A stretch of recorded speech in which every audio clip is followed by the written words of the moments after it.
We are continuing today with, hopefully is the last part of the little talk I'm having on God's sovereignty. This is part 3.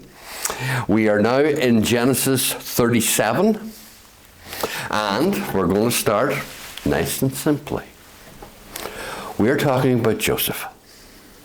And the first thing that we need to understand is that when Joseph was a young man, his mother died. And that brought him even closer to his father because he was the son of Jacob's old age. And he was also the son of his favorite wife. But Joseph also showed signs of unusual ability. He was sensitive to things around him. He had great understanding, great knowledge, and a man of faith and a man of integrity. He was growing and maturing and developing, and from a very young age his father could see these within him, these values, these things that he felt were important. So he liked having Joseph around him. And when Joseph started telling his dreams, the father began to realize that God had a purpose in mind for Joseph, and that purpose would happen. And he began to believe that. But it also turned his head a wee bit, because he then decided he wanted to acknowledge that Joseph was someone who was to become very important. And to do that, back in those days, you used clothes. It was as simple as that. You dressed to impress. But it wasn't just that he got a special coat made of all of the rich colours that were available. You must understand, this would have been a very expensive garment because of all of the different fabrics and colours and dyes that would have been used to make it. The second thing you have to remember is people who wore these were generally considered to be princes, leaders, people who stood out because in their attire they stood out. And that was what we always remember. We remember the story of the prodigal son. In the story of the prodigal son, after the prodigal has come to his nonsense, he's come to understand he was making a big mistake and that he had made it all wrong, and he really needed to go back and apologize to his father and even accept a position as a slave or a servant in his house. The father's reaction was, get the finest robe, put a ring on his finger, set him in front of everyone as he's meant to be, my son on whom I have given authority. So clothes are very important. We remember another story. We remember the story of Esther. How there was a certain man who felt that, he was important. His name was Herm. But he went with plans to get revenge. But unfortunately, the king couldn't sleep. So he had said, get me something that can be read to me. So they brought the records. And in the records, it turned out that there was a Jewish man who had intervened with information that saved the king's life. The king says, what have I done for him? Nothing. Oh, that's not good. Is there anyone in the palace? Yeah, Herman just came in. Okay, fair enough. Tell him to come. He's coming. He has his own plans, his own ideas of what he's going to do. But the king had different plans. And his plans were very simple. How would we portray to honour someone? To give them respect and honour before all the people that we want to establish. And Nesbitt's full of vanity. He says, well, there's no one else that could be honoured but me. So, oh yeah, Here's the best way to do it. Let the king's best robes be used, dressed on this man.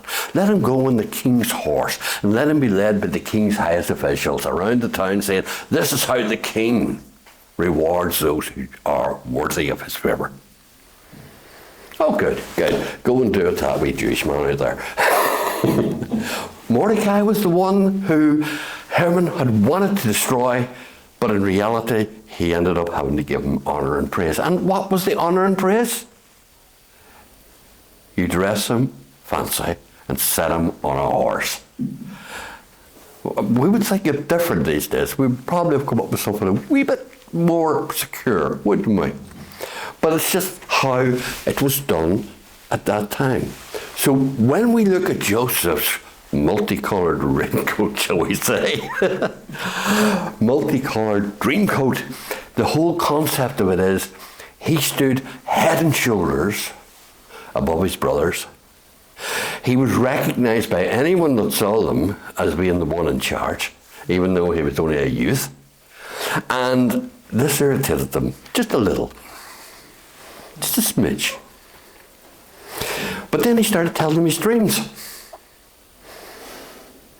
You know, little things like, well, we were all biting sleeves in the field, and behold, my sleeve arose and stood upright, and all your sleeves bowed down before it. Well, the innocence of the story. They weren't impressed at all. No. He told them another dream. Look, the sun, the moon, and the 11 stars bowed down to me.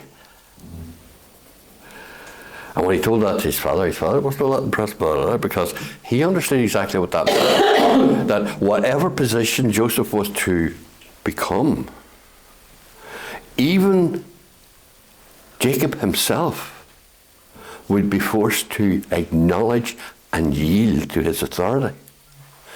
Now that's something that was very, very unusual, because a father, when a son took power, he didn't generally have that power over his father. Over his brothers, yes.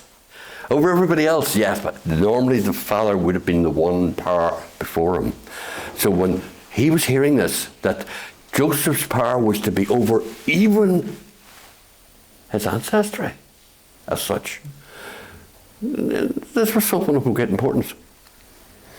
So Jacob knew that his son was destined for greatness. He knew that God had set him aside.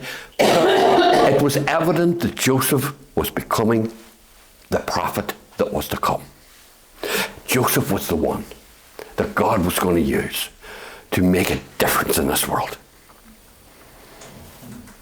One day, out of the blue, Joseph, his father realised that he had lost, 10 of the sons. They'd been away, going somewhere, doing different things with the sheep, and they would travel around wherever the grazing was. And he hadn't heard from them in a while. And so he wanted an update, he wanted to find out what was done. And he says to Joseph, will you go and find out where they are? So Joseph put on his coat, off his head, went to where they should have been. Nope. Got a direction. They said, well, no, I think they might have went over there. So away he went over there. And as he's heading along, they spot him. God has already began to work his majesty and his sovereignty, because he's put it into their heads that maybe they don't need Joseph in their lives, being the favourite of the father with all this potential. I mean, at the end of the day, he's their younger brother, and he's not much good for anything. I mean, he's never sent out to the sheep. He's never actually forced to do any work. He's just always there at home being treated like a prince. They've had enough. They said, look, let's get rid of him. We'll just kill him. Nobody'd know. Sure, he's out in the wilds. Who would be aware of it? Except ourselves, of course, but that's beside the point. But the elder brother was aware of something else. He said, no, hold on a minute. My dad's already angry enough for me. But putting that to one side, it would kill him if Joseph died. We have to be very, very careful. Why don't we why don't we put him in one of these cisterns that are dry, and then we'll decide what to do with him later. It'll get him a chance to realise that we're in charge and that he's not, and he needs to keep his place. So that was all right. They caught him, they ripped off his coat, they threw him down into the cistern, a big hole that filled with rain water when it rained, and then it was used all the time, but this one was dry. So that was okay. They went about their business, had a nice meal. Reuben headed off somewhere else to do something with the sheep. And when he was gone, so all of a sudden they looked up and they said, here, them boys there, they're heading to Egypt. Why don't we make a bit of money? We could sell Joseph. Aye, that sounds a good idea. We could sell Joseph. So they pull him out, they fix a price, they sell him, and he's taken away into Egypt. Needless to say, when Reuben comes back, there's a little bit of anxiety, because he now starts pointing out to them, hold on a minute, what have you done? Have you any idea of the effect this is going to have on our father? Do you not realise that he adores this sweet boy and all the expectation he has for his life? And you want us to say we sold him as a slave to be taken off into Egypt? He's all gone nuts. So they come up with another plan. Well, it's dangerous out here. He might have got attacked by a wild animal. And I mean, no, we could have done about that. So they killed the coat, took the blood, ripped the coat, and steeped it in the blood, and went back to their father. What a story. Well, we didn't see Joseph, but we found this. It looks like his coat. Maybe he's got killed and eaten by an animal. Well, the father was devastated. But we don't really grasp the importance of this bit, because we miss it. God's sovereignty has been working through this family since Abraham. He has been establishing, setting up, and proclaiming, telling ahead of time all that is to happen. All of the family have been kept on the loop concerning these things. They know there's loads and loads of prophecies made about it to Abraham. They know that Isaac was told things, so that he was a prophetic child. They know that Jacob himself was prophetic. And now he believed that Joseph was the next prophetic child, the next one that was to be used. And everything that he had, the dreams, the honour of being there, everything about the boy confirmed it to him. And he's dead. He's dead. Jacob wasn't just mourning the loss of his son. He was mourning the loss of his faith in God and everything he believed. He was mourning it all. He literally gave up. He couldn't continue because this had been so clear to him. He had seen it so clearly. This was the child that was to be used. And now he's dead. That doesn't make any sense. And he couldn't get his head around it. And that is what the brothers saw. They saw their father reduced to nothing. And they were racked with guilt. Because while he is complaining and telling them, but this child was the one that was going to save the family. He was the one that God would use. And they couldn't tell him, well, he's actually still alive. We sold him. He's away to Egypt. They couldn't tell. Joseph, on the other hand, a prince in his own family, hated by his brothers, but well treated, now found himself a slave, the lowest of the low, wearing sackcloth as garments, burlap, some people call them. The whole fun is he was no longer dressed to impress. He was taken to Egypt, recognized as having an intelligence and a bit of education behind him, and so got bought by the officer of Pharaoh's guard. In fact, the captain of the guard, Potiphar. He soon discovered that Joseph was one of the best purchases he ever made. Here was a young man who not only knew his airs and graces, how to speak, what to say, and when to present yourself, but he also was capable of running a household, managing a business, dealing with the servants, dealing with problems that, normally you don't want to deal with. But Joseph could deal with them. He had insight, wisdom, and understanding that was amazing. So very quickly, he began to rise, not just in Potiphar's eyes, but in the actual running of the house, until it got to the stage where nothing was not left under his control. Problem was, this is not where God wanted Joseph to stay. But we got to look at this from Joseph's point for a moment. He recognized that God was working in his life. He recognized that he was a prophet and that God had given him insights into things, especially dreams. And he knew that God's Spirit was in him.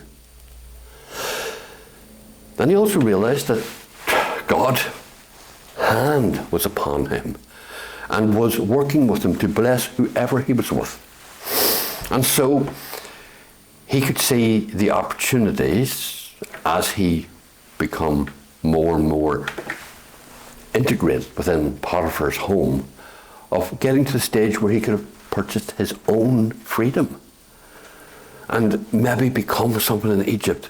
Maybe God would work out his plans for him through this path instead. God had other plans. All of a sudden, Potiphar's wife discovered that she took quite a shine to this young Hebrew. She liked him. Problem is, he didn't give her much attention. And she wasn't sure she liked that. So she decided she would use all her feminine wills to try and influence him that he really should be nice to her. She, after all, was his mistress. Joseph, on the other hand, was very loyal and aware of right and wrong. And he could see where this was leading. And so he made his mind up not to be in her presence alone at any time if he could avoid it. And he was very successful at that until one day she tricked him. She got him alone, had all the servants out of the house, and made her advance. Well, he had to reject her. And she held on to him, and he had no option. He had to run. He had to get out of the house. Fortunately, he was wearing a robe that was not well attached, and it sort of came off. She was enraged. So she told her husband, "That man came in here. He tried to force himself on me. We struggled. Look, here's his robe." Potiphar believed his wife. Joseph fell from being top of the servants to now even lower than a slave position. He was a prisoner in Pharaoh's jail. And because Potiphar was the captain of the guard, this was never going to be released, because the only one who could release him would be Pharaoh himself. And the options for that, well, let's face it, only God could work a miracle there. But then God was in charge. And he had put Joseph exactly where he needed him, in prison. So here we've got Joseph sitting in prison. What's he do?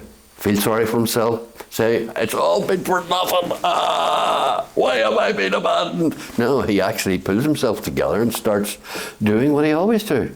He shines. The prison guard goes, "Wow, this guy is good." And before long, Joseph's running the prison. He's still a prisoner. He can't leave. But he's got the keys. He can go anywhere.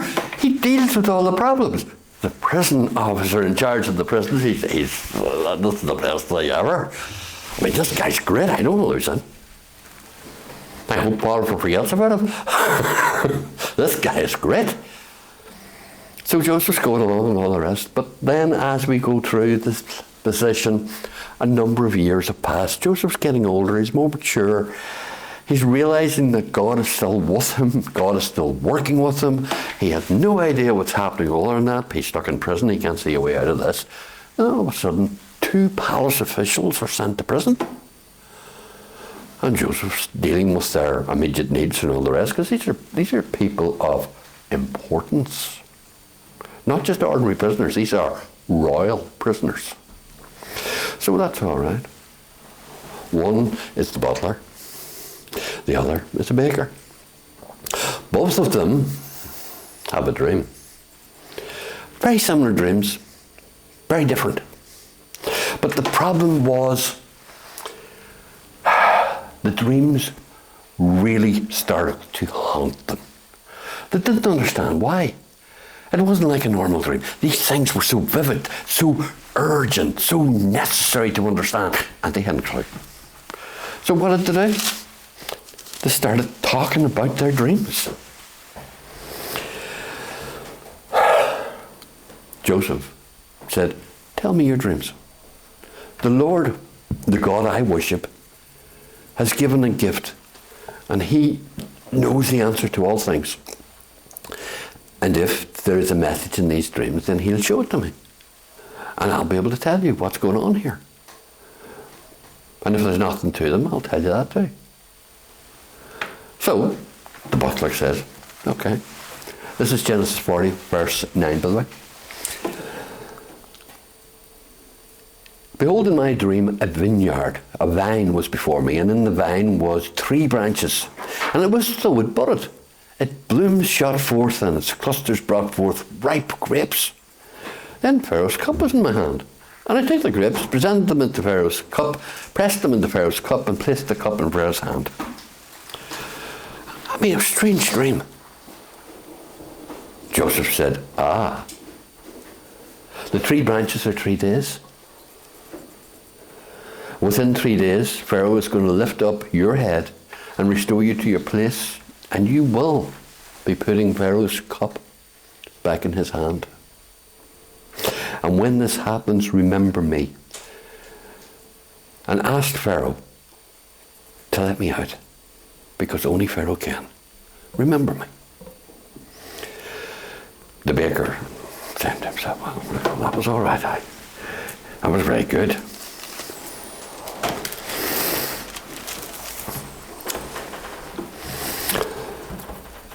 So he decided he'd do the same. Tell the dreams, find out, get the good news. Be all right. But as the baker begins to speak, he said, "I also was in my dream, and there I had 3 white baskets on my head. In the uppermost basket was all kinds of baked goods for Pharaoh, but birds came and they ate them out of the basket in my head." Pharaoh answered, or Joseph said, "Uh-oh. The 3 baskets are 3 days. But this time, Pharaoh's going to take your head off your body.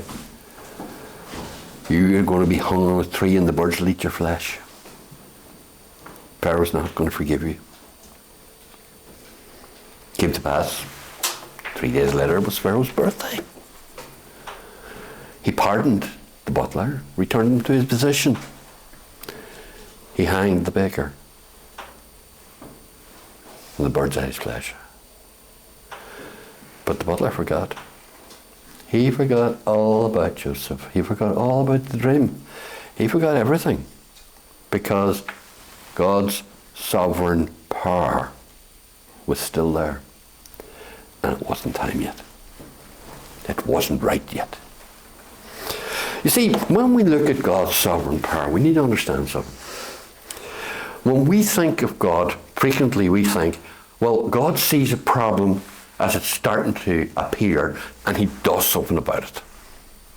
And that's false. God knew about that problem before the earth began.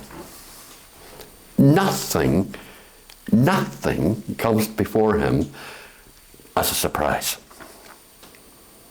And he makes his plans well in advance.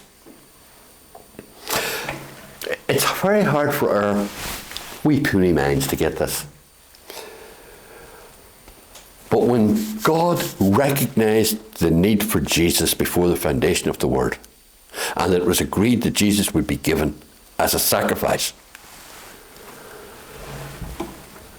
that's when God decided to make Adam and Eve. Well, we got to start somewhere. That's when he started thinking, well, hang on, I still need to keep Noah, because I'm going to need this continued on. So when the flood happens, there still had to be Noah. God's sovereign plan never changes. After a few more generations, I'm going to call Abraham and work with him. And this is the family we're dealing with. So you see, Joseph has been called. But he's been called before he was born for a purpose that's going to happen when he's a very mature man. Because it's many years before Pharaoh finds himself having a dream. What, Joseph's still in prison for many, many years. Because as God has planned, it's keeping him safe. The end of 2 full years after the baker was killed and the butler had returned to sing, Pharaoh had a dream. He's standing by a river. And up out of the river came 7 fat cows. Boy, they were good. They were the best looking cows he had seen ever in the whole of Egypt. He was standing there marveling at these cows, when all of a sudden another 7 came up. Oh, they were the worst looking cows, so thin and all the rest. He couldn't. Oh, they were terrible looking. But then a worse thing happened. The thin cows devoured and ate the fat cows. And there wasn't even a change in them. They were still as thin and useless looking and ugly as they had been at the beginning. And Pharaoh woke up. And he's thinking, wow, that was weird. But as you do, you fall back asleep again. And as he fell back asleep again, all of a sudden, he found himself dreaming again. This time he sees 5 heads of grain come up. And stalks and everything about them are beautiful. They are golden. They are perfect. They are the best he's ever seen. And then another, 7. I said 5, I know, but 7. And another 7 came up, and he immediately saw that they were blighted with east wind. And they were ruined, and there was nothing on them, and there was no protein or anything in them. But the same thing happened. The 5 thin, horrible grains ate up the 5, or the, where am I getting this 5 out of, guys? 7. The 7 grains ate up the 7 fat ones. And now Pharaoh woke up, and he is in a panic, because he's not stupid. He saw there's a link between these 2 dreams. There is something being told to me here. So naturally, he's the king. He has all power. So he calls all his advisors, magicians, astrologers, whatever is there. And he says to them, here's what I dreamed. What's it mean? And they all give him a blank look. They could not think. It made no sense to them. It made absolutely nothing to them. Now, these were the creme de la creme of Egypt. The wisest of the wise. But the butler was sitting there, because the king was in a bit of state and he might need a sweet glass of wine. And the butler said, I've done a terrible thing. Do you remember a couple of years ago, the king got offended with me and the baker, and you restored me to my position, but you killed the baker? Well, when I was in prison, we had dreams, both Baker and me. And there was a young Hebrew boy there, and he interpreted our dreams accurately, to the letter. If he's still in prison, as he asked me to bring him, to tell you about him, and it went out of my head. So that's why I've done wrong. But I'm telling you about him now. If he's still there, he might be able to answer your question about the dream. Well, do you know, Pharaoh didn't hesitate. He ordered Joseph to be got before him as quick as possible. But Joseph wasn't dressed to be the king. He was in prison garb. So it meant that he had to be dressed. So first of all, they had to dress him up to be worthy of meeting the king. And a wee bath that didn't go bad either. You know, he had a lot to go hard. So once they had him sorted out, cleansed, purified, perfumed, he was brought before the king. King told him the story, all about the dreams. Joseph never even budged. He simply said, there is a God in heaven, and he has decided to inform Pharaoh that he is about to bring disaster. There will be 7 years of great wealth, prosperity, massive harvests, followed by 7 years of total annihilation. No harvest will grow. Everything will be washed away. Pharaoh has been given an opportunity to hire and put into position someone with wisdom and knowledge who will be able to prepare during the 7 years of good for the 7 years of bad. And God has wanted this done so that Pharaoh may know that there is a God in heaven who tells of things in advance. Now, what Joseph didn't tell them is, and the only reason he's doing this is because there's about 72 people of my family down there, and God needs them to survive this. And that's why you're being chosen to do this, because God's sovereign power is for his purposes. Well, the king is, well, how can we put this? Let's put it in simple terms. He knows Joseph's telling him the truth. It all falls into place. It makes so much sense. And then he realizes something else. Who better to do this than Joseph? He's got God's ear. And, you know, the God that he has got the ear of is all powerful. He can see the future and make preparations. So it's obvious he's the man for the job. So without hesitation, Pharaoh orders robes, clothes, remember clothes, very important, rings of authority, and makes Joseph second in charge over all of Egypt, with the only one who's not in charge of being Pharaoh himself. All of a sudden, Joseph is now at the pinnacle of all power. Egypt at this time is a world-ruling empire. It's amazing to think that God had chosen this from this point of view. But this Joseph had been chosen from boyhood. So that God's sovereignty could be revealed through him. But the story didn't end there, does it? No. The famine, the bumper harvest come. Joseph makes the preparations. All these big storehouses are built. Everybody's happy and content because nobody has any want for anything. So the king setting up all these extras doesn't make a lot of sense to most of the people, but on the other hand, the kings can do what they want, can't they? Then the famine starts. No crops. Guess what the people hadn't done? They hadn't made any preparation for this. Guess what Joseph did? he starts to sell them crops. And before long, within 2 years, 3 at the most, he owns all of the people of Egypt and made them slaves to Pharaoh. All the land has been given to Pharaoh. Everything on it belongs to Pharaoh. People have no longer anything. The only exception are the priests, who have a portion given to them, so they never had to give up all their rights and stuff. But everybody else had. They had become Pharaoh's people.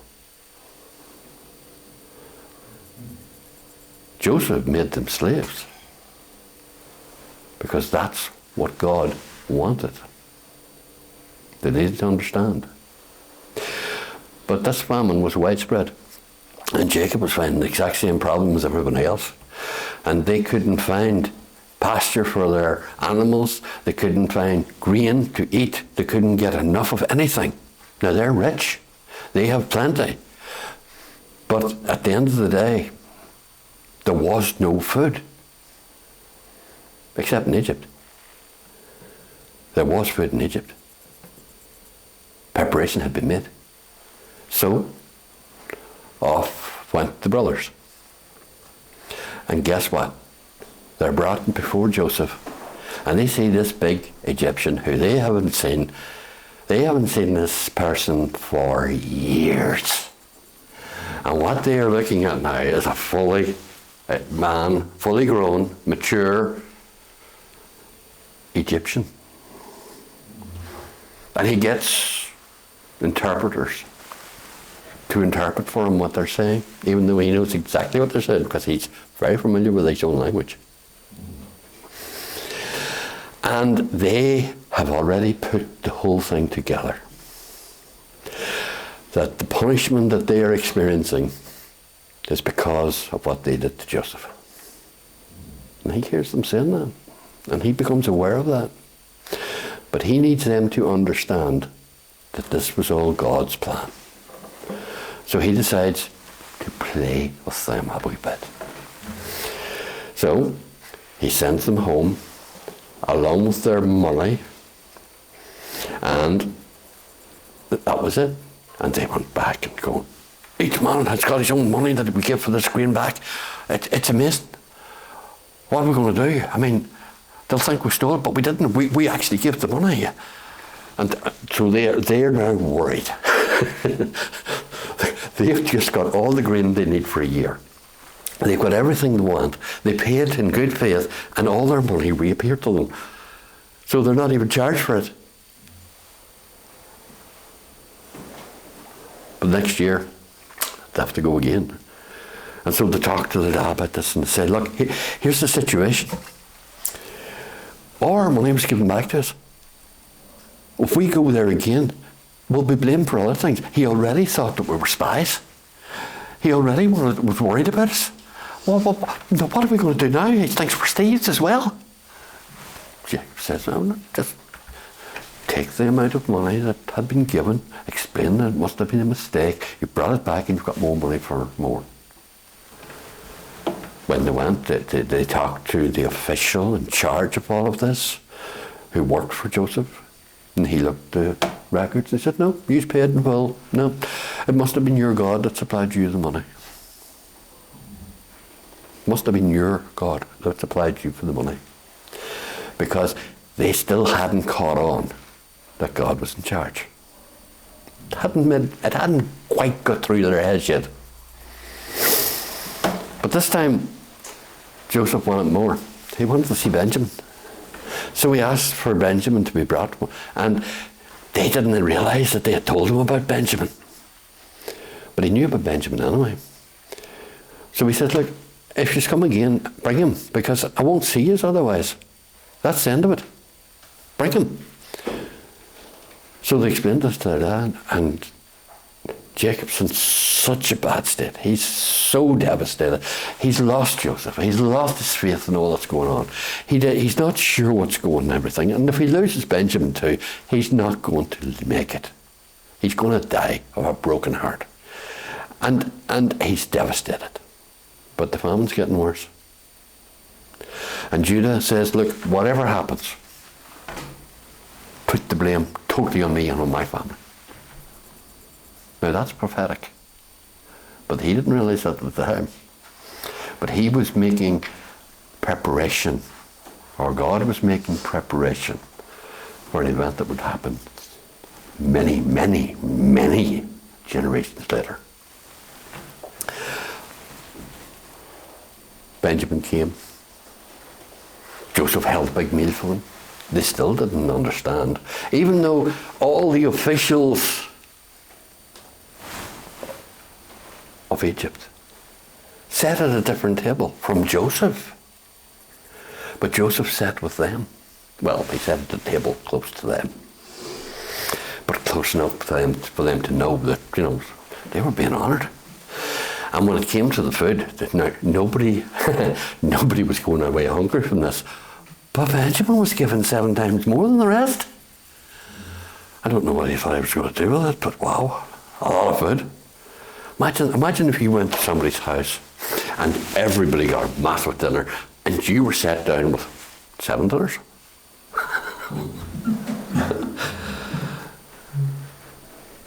And they're going, why?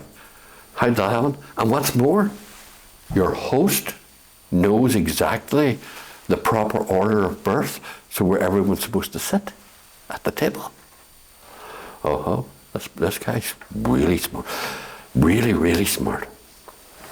So they realize that they're dealing with somebody who's very powerful, has access to powers they don't understand, and possibly knows God personally on a word-to-word basis. So imagine their horror when, after they're heading home again,